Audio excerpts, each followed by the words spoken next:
I met a gypsy. The thing that has kind of bummed me out with the Jett hate, like, obviously I'm his friend as well, so, like, anytime you see your mate getting shit on, Yeah, you don't like that. Sucks, you Yeah. know. But obviously he's a fucking big boy, he can handle it. Yeah. You got to as a professional, right? Like, Yeah. it's the unfortunate reality. But the thing that kind of blows me away, and it kind of all started with like the MC comment of like, oh, you know, MC's got 72 wins. It's like, he's done everything up to this point that would qualify him to have that as a goal. It's a reasonable thing for him to have. If Cullen Park said that, we got a problem. you just go like, hey, Metro, shut your ass up and make some drums. Like, you know, that at that point you have a different conversation. But then when it's the guy that just went 22-0, that won every lights championship that he almost ever competed in, like he ticked all the boxes that one would have to tick to make that call, right? So that's like one thing. And you can't really shit on an athlete for wanting to be a great athlete. No. That kind of makes sense. Nobody's going out there to lose. Yes. So he's going out there to win. That's part one. In let's see, we're 15 or 14 races into his career, and he's on path. Him, McGrath, and Stu have the same curve of number of wins this many starts into their career. Nobody else was on that path. So, like, the comparable in stats, like, and I'm being completely, you know, non-empathetic, right? And just saying, hey, the numbers say. Yeah.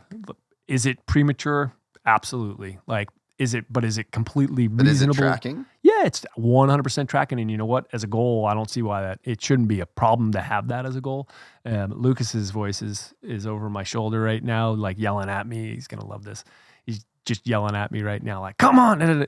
like the reality is, if you actually go back and look at what he said, like, it's been twisted and taken out of the context that it was said in. And like the way he said it and how he said it. But Jett just isn't a savant when it comes to the way that he talks. If you had Hunter's ability to talk on a podium or in the media with like the way that Jett is writing, it would be a completely different story. Hunter just has a better way with words. Yeah. Like Jett is the most innocent, he's just like a kid. sweet dude when it comes to that. But like, he wants to smile and win and have fun. Yeah, but the way that he says stuff, he just doesn't have the way with words to wrap the things, the ideas that he's saying, like into this palatable experience for everybody. He's just kind of saying it how it is, you know? I'll throw out, even if he did, so I agree with you 100%, one, right? Let's say he did wrap it beautifully, right? Because you're right, Hunter like seems like an absolutely awesome dude, right? God, I want him to get a win this year. And like, I'm going to take a boatload of heat because I've been calling it forever. But like at this point, there's no way he's going to win a race because his brother's going to need those. Like, I don't care. You guys can all yell at me. If Hunter's in front of Jett right now, I'd be wanting my brother to do the same thing. I would kill my brother if he didn't. If Marv did it for Dunge, it's like, Hunter's doing it for Jett. Yeah, like, come on. It's just going to happen, and we don't even need to say what's going to happen. But the thing that I look at in this day and age, it's like, it doesn't matter how he said it, whether he said it perfectly. The context of today versus the context of McGrath's era, RC's era, is like I got to grow up in McGrath and RC's era. The news came out 14 days later in a newspaper. Yeah. The results came off of a fax in the shop that I worked in the next morning, right? Like, there wasn't the dialogue. The reality is, it didn't matter how he was going to say it. You're going to have haters online. You're going to have the discourse that didn't exist in previous generations. And so he could have said it as eloquent. He could have said it like Hunter would have said it. All those things could be true. And I'm sure they still gets flamed. I think he's still going to get flamed, right? Yeah. I'll throw an interesting one out. I wonder too if there's not like the Americana piece, right? Like, for sure. when you get last year when you get Deegan and Washougal, right? And Deegan's and Hunter going toe to toe. I'm all for it. Right? Like, that is just like stats or bench racing. It's like, that's why earlier I'm like, man, we got a French guy leading, we got an Australian leading, we got an American leading. Like, we couldn't ask for a better scenario because that's just bench racing. Yep. And like, come on, pride, of course. And so I think, like, I'll just add that into he could have said it perfectly. the communications experts could have made it so that everything got posted perfectly and he was polished and it was like sounded all great.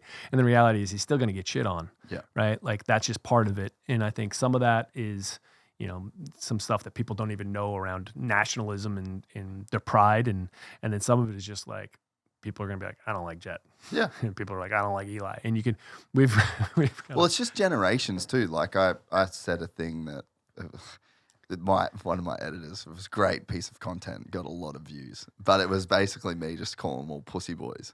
And it's like, but it's true, like there's a young generation of guys that are into different things, that grew up watching different things, being influenced by different places. Like Jett is not the same guy as Tomac. Like there's a different upbringing. There's like there's a generation apart, and it's like if you're an Eli Tomac fan because you can relate to him, then you can't relate to Jett. No, you're not going to at all. Like by definition, that hopefully you can respect what he's doing. Yeah, you can still flame him, but but that's where the difference. That's where the difference comes in. It's like we're literally generations apart here now. Yeah. But I think the thing as well is like, he kind of did everything that he said he was going to do. Like he's done all the things that would like give him that perspective on his potential ability and like a goal that he should set, right?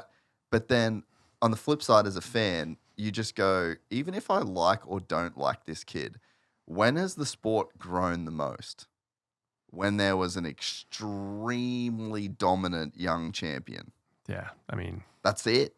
Yeah, this is a huge growth opportunity. This is the opportunity. Yeah, and then you've also got this wave of like new media and obviously like the new investment for Peacock. It's like $8 million or whatever it is. They come in for, I don't know whether it was a year playoff, or 2 years. Or the SMX finals. You've got the SMX thing. So you've got like this wave, right? Yep. You could have this wave with no one.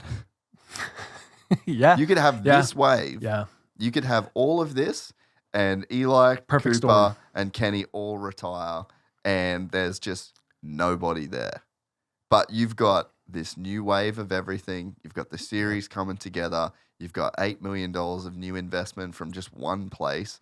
And then you've got a fucking superstar. Oh, it's amazing. And it's like everybody just like actually sit back, like him or not, just rub your hands together and go like, oh, we've got something. Like, let's go. Story. Let's go. It's a fresh story, right? Because like you could take Jett out of the equation, and the reality is we still have Eli, we still got Coop, we still got Kenny, we still got a lot of. But historically, when has the sport grown the most? Yeah. Oh, McGrath. when you got McGrath, when you had RC and Stu come in, and I mean, that personality is gonna go a long way, and that's why you want personality or an equivalent. Crazy results. Yeah. Like remarkable results. Yeah. You know. Who's going to challenge him? That's the question. Like who, you know what, we're getting way ahead, but it's a great bench racing, right? To ponder like, well, that's who's going to ultimately challenge. Yeah. You know, it's like, how does his numbers stack up? You know, because it's like the numbers don't lie. And I'm a little bit disappointed.